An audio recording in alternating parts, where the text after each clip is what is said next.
Democrats skip town and Republicans unable to hold a vote that could reshape the balance of power in Washington. These Texas legislators are fighting. Yeah. They are fighting corruption, they are fighting racism, and they are fighting rigging. And the Constitution says the members of the legislature shall show up to do their jobs. Democrats are in Chicago pushing back. Our Yami Virgin is also there tonight, bringing us an exclusive live report. And at the live desk from Chicago to California, what the governor there is considering tonight in response to what Texas is trying to do. News 4 San Antonio at 10. We're here for you. Good Monday evening, friends. I'm Jonathan Martinez. I'm Mandy Noel. Tonight, Texas Democrats face mounting fines, and Governor Abbott is threatening to have them arrested and booted from office. This is all over the proposed redistricting maps in Texas that would give Republicans 5 more seats in Congress. More than 50 Democratic House members left the state, keeping the Republican-led House from moving forward with a vote on redistricting. House Speaker Dustin Burrows issued arrest warrants for the Democrats who left Texas, but it's largely symbolic as it only applies within state lines. The Texas House is set to meet again tomorrow afternoon. They are running out of time, though. The current special session ends August the 19th. More than 1,000 miles from Austin, Texas Democrats want the world to know some in Chicago are staying away from the Capitol. Yami Virgin is the only San Antonio TV reporter in Chicago following this story. Yami, you're live tonight where legislators are saying this fight is far from over. That is right, Mandy. Good evening from Chicago. That meeting happened here a few hours ago behind us, one of the Union Halls, and members in here were speaking loud and clear, and they're saying this is much more than just lines on a map. Many are saying, including the Texas delegation from San Antonio, that this is about history, respect, and representation. Now, they spoke out and they didn't hold anything back. Through the fights throughout the centuries, fighting for our rights, fighting for the right to be understood, to be heard, and to have our way of life respected has always been a core of what we do. That is under jeopardy right now. What's happening is Donald Trump has asked Greg Abbott to draw him 5 more congressional seats for Republicans. But the way that they're doing that is by attacking our communities. Every single one of us here, they're attacking our community. And I'll tell you how they're doing it. Imagine they take the west side of San Antonio and they draw a congressional line right through the center of it and break it in 2, making their voices weaker and then connecting them with cities and counties and towns that have nothing to do with them. And those folks, the way that it's drawn, will outvote and drown out the voice of our people. The bravery is gone. Think about it. We pray with the men every day, our colleagues. We say a pledge to the allegiance to the U.S. flag and the Texas flag. We cry, we hug each other to a travesty. We do all of that. But yet, they're willing to hurt us in this way because they don't have a spine.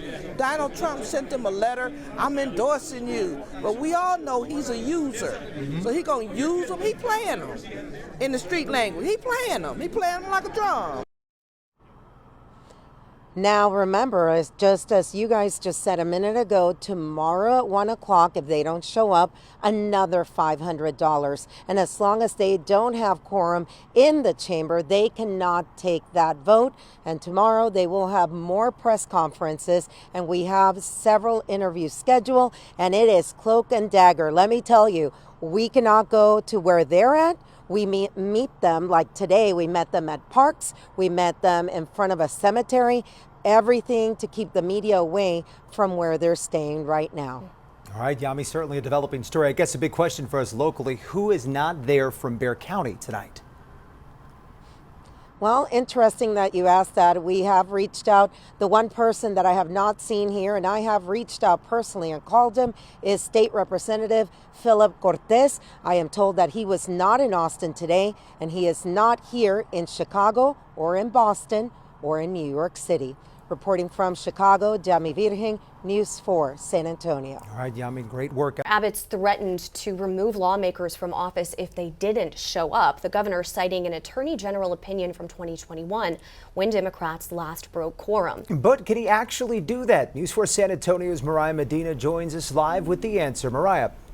Jonathan Mandy, one political science professor I spoke with, called the threat unprecedented, at least in Texas. But as for whether the threat carries any weight, that remains to be seen. Governor Abbott would have to file suit in state district court and have the courts weigh in on whether those lawmakers have vacated their office by not showing up. Otherwise, their expulsion from the House would require approval from 2/3 of the House, or 100 members.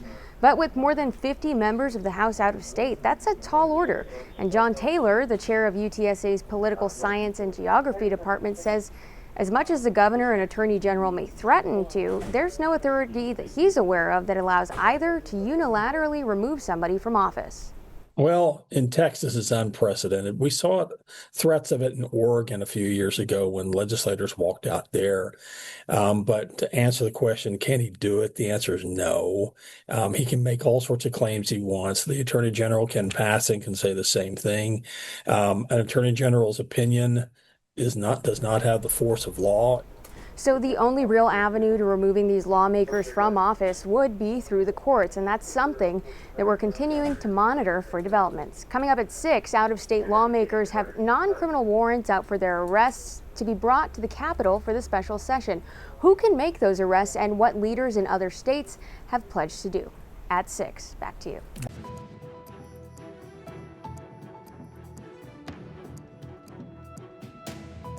They've left the state, abandoned their posts, and turned their backs on the constituents they swore to represent. My constituents want me to take this quorum break. It is within our legal right. We're continuing to follow the latest escalation in the battle over redistricting, with Texas Democrats leaving the state to break quorum and block a vote on new congressional maps. Governor Greg Abbott says he wants the missing House Democrats arrested and investigated. We have live team coverage for you tonight with CBS Austin's Andrew Freeman, hearing from flooding victims about how this will delay flooding legislation. But we'll start with CBS Austin's Abigail Velez, who's live at the Capitol for us tonight. Abigail, it's getting nasty.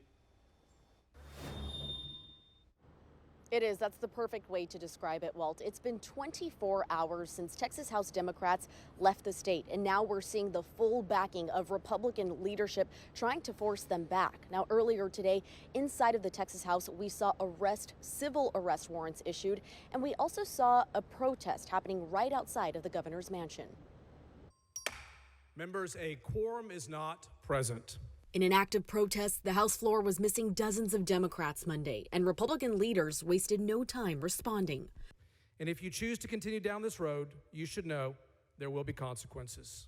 Lawmakers voted 85-6 to approve civil arrest warrants, targeting 57 House Democrats who left the state to block a redistricting vote. But those warrants only apply within Texas. There's nothing that Texas law enforcement can do to compel these representatives to return to Texas and go to the House floor. Most of the Democrats have left for Illinois, New York, and Massachusetts, where they can't be touched. Still, that's not stopping Governor Greg Abbott, who's now calling on the Texas Department of Public Safety's Texas Rangers to investigate Democrats for bribery, claiming some may have accepted funds to evade their legislative duties. Hey, hey, ho, ho, Trump and Abbott have got to go. Texas Governor Greg Abbott is a coward. And it's no surprise that he is taking our law enforcement and turning them on our elected officials. Outside the governor's mansion this afternoon, Congressman Greg Casar led a march of over 100 people denouncing the redistricting plan. That's why we're going to fight like hell to stop it. Democrats say the new map would silence diverse communities, adding 5 Republican seats while dismantling minority voting power. To prevent that, some House Dems say they will do whatever it takes. If I get removed, then I get removed, but at least I am clear in my conscience that I did everything I could in my power to stop this steal.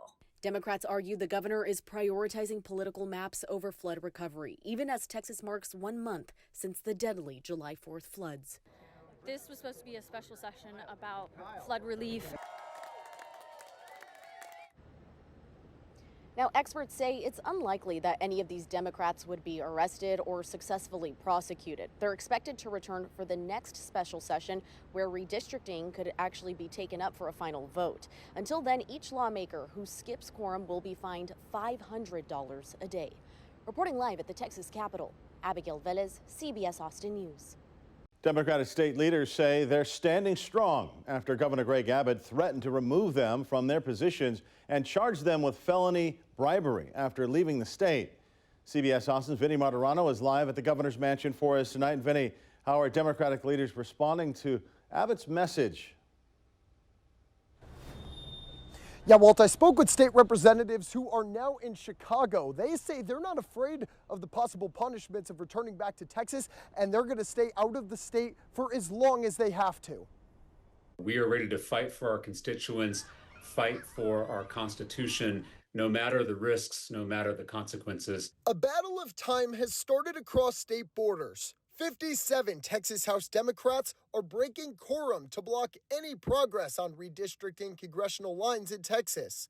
State Representative James Talarico and many other members flew to Chicago last night and plan to stay as long as it takes. We are committed to killing this power grab in this special legislative session that's going to last for 2 more weeks. If another one is called, then we'll assess what our options are. After the state representatives left Texas, Governor Greg Abbott called for them to come back by the time the Texas House reconvened today. If they did not, he says those representatives could lose their positions and face potential felony charges. It would be bribery if any lawmaker took money to perform or to refuse to perform an act in the legislature. The Texas House did not have quorum today. In a statement, Texas Attorney General Ken Paxton says, quote, "I am prepared to do everything in my power to hold them accountable because these liberal lawmakers are not above the law." I sat down with Congressman Lloyd Doggett and asked him what he thought of these threats. What are your thoughts on some of those threats he made to those representatives who left the state? And how valid are those threats? Can he remove those representatives from office all at once? They have absolutely no validity. They only show how extreme Governor Abbott will be in carrying out. He's basically an errand boy for President Trump. As the Democrats continue to hold out, Congressman Greg Casar says it's important for the Democratic Party to stay strong. They're acting as our heroes, and they are out there defending democracy, and we've got to be able to back them up. Now, coming up in a few minutes, Congressman Casar will be holding a rally here in front of the governor's mansion to call out the threats that Governor Abbott made to those state representatives who left Texas just last night. We'll have more on that coming up on CBS Austin News at 6. Reporting live in front of the Texas governor's mansion, Vinny Martirano, CBS Austin News. Thank you. The redistricting fight that brought Texas lawmakers to Albany is far from over. And now Governor Kathy Hochul isn't just backing their walkout, she's doubling down on her support, formally laying out her position in an op-ed published in a Texas-based newspaper. Tonight, I take a deeper look into where the fight goes from here. Republicans are willing to rewrite these rules to give themselves an advantage, then they're leaving us no choice. We must do the same. After a sweeping display of political defiance in Albany, Texas Democrats who fled their state to block a redistricting vote are on the move again, but they're not saying where. On the advice of counsel, I'm going to advise them not to disclose where they're heading next. We're not going back to Texas right now. That's right. And we're not abandoning our jobs. A day after the high-profile visit, Governor Kathy Hochul solidified her stance in an op-ed published in the Houston Chronicle, making her most forceful case yet for why New York may need to change its own redistricting rules. She writes, "This isn't just a Texas issue. When Republicans rig congressional maps in one state, it weakens representation in every state." To fight fire with fire. It's difficult to ask New York, California, and other Democratic-leaning states to play nonpartisan while the Republicans play very partisan. But amending New York's constitution to allow mid-decade redistricting is a sharp departure from the state's stance a decade ago. In 2014, voters approved the creation of an independent redistricting commission designed for nonpartisan mapping. I think that it's really critical that we keep in mind some of these core principles that, again, protect the rights of the voter and do not benefit politicians and in particular politicians of one political party. It's really important that we approach our response here with caution. New York Republicans are against the plan, saying it further politicizes a process meant to be neutral. I hope New Yorkers who support this first time around in an effort to try to take politics out of redistricting reject the governor's efforts. The governor argues this is about leveling the playing field, not politicizing the process. And the process isn't simple either. To change the state constitution, New York would need to pass the amendment in 2 consecutive legislative sessions, then put it to voters for final approval, meaning any change wouldn't happen until after 2027.